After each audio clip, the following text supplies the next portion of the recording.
देश में कोरोना की गाइडलाइंस के तहत ठप हुई रेलवे की सुविधाएं अब धीरे धीरे ट्रैक पर आने लगी हैं। इसके साथ ही रेलवे ने यात्री सुविधाओं के लिए प्रयास भी करने शुरू कर दिए हैं। ट्रेनों के परिचालन और यात्रियों की सुविधा युक्त यात्रा के लिए रेलवे अभियान भी चला रही है, जिसके तहत बक्सर के रेलवे सुरक्षा बल के द्वारा स्थानीय रेलवे पर सोमवार को जांच अभियान चलाया गया।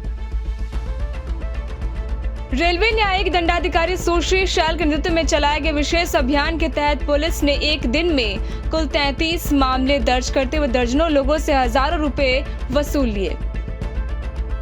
जिन लोगों से जुर्माना वसूला गया उनमें दिव्यांग यात्रियों के आरक्षित कोचों में अनाधिकृत तौर पर यात्रा करने वाले, अवैध तौर पर रेल पटरी पार करने, रेल परिसर में अवैध रूप से गाड़ी पार करने और रेल परिसर में हंगामा और आवागमन बाधित करने वाले व्यक्ति शामिल थे।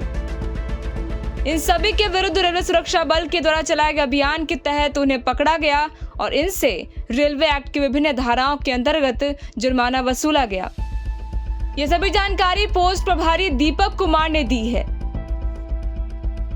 टाइम 8 बिहार के लिए बक्सर से कपिंद्र किशोर की रिपोर्ट।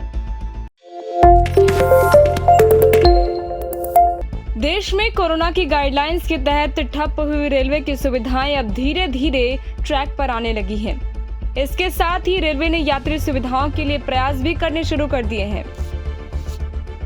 ट्रेनों के परिचालन और यात्रियों की सुविधा युक्त यात्रा के लिए रेलवे अभियान भी चला रही है, जिसके तहत बक्सर के रेलवे सुरक्षा बल के द्वारा स्थानीय रेलवे पर सोमवार को जांच अभियान चलाया गया।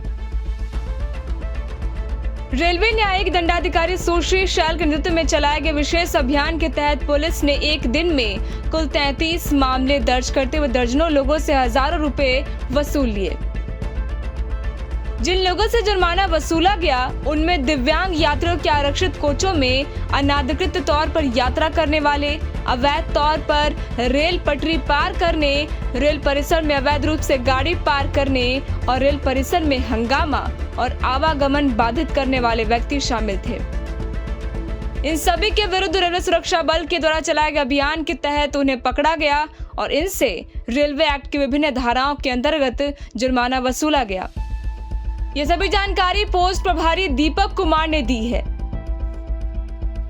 टाइम 8 बिहार के लिए बक्सर से कपिंद्र किशोर की रिपोर्ट।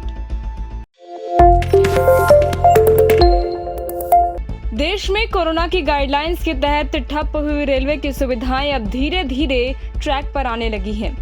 इसके साथ ही रेलवे ने यात्री सुविधाओं के लिए प्रयास भी करने शुरू कर दिए हैं। ट्रेनों के परिचालन और यात्रियों की सुविधा युक्त यात्रा के लिए रेलवे अभियान भी चला रही है, जिसके तहत बक्सर के रेलवे सुरक्षा बल के द्वारा स्थानीय रेलवे पर सोमवार को जांच अभियान चलाया गया। रेलवे न्यायिक दंडाधिकारी सुश्री शैल के नेतृत्व में चलाए गए विशेष अभियान के तहत पुलिस ने एक दिन में कुल 33 मामले दर्ज करते हुए दर्जनों लोगों से हजारों रुपए वसूल लिए। जिन लोगों से जुर्माना वसूला गया उनमें दिव्यांग यात्रियों के आरक्षित कोचों में अनाधिकृत तौर पर यात्रा करने वाले, अवैध तौर पर रेल पटरी पार करने, रेल परिसर में अवैध रूप से गाड़ी पार करने और रेल परिसर में हंगामा और आवागमन बाधित करने वाले व्यक्ति शामिल थे। इन सभी के विरुद्ध रेलवे सुरक्षा बल के द्वारा चलाए गए अभियान के तहत उन्हें पकड़ा गया और इनसे रेलवे एक्ट की विभिन्न धाराओं के अंतर्गत जुर्माना वसूला गया। ये सभी जानकारी पोस्ट प्रभारी दीपक कुमार ने दी है। टाइम 8 बिहार के लिए बक्सर से कपिंद्र किशोर की रिपोर्ट।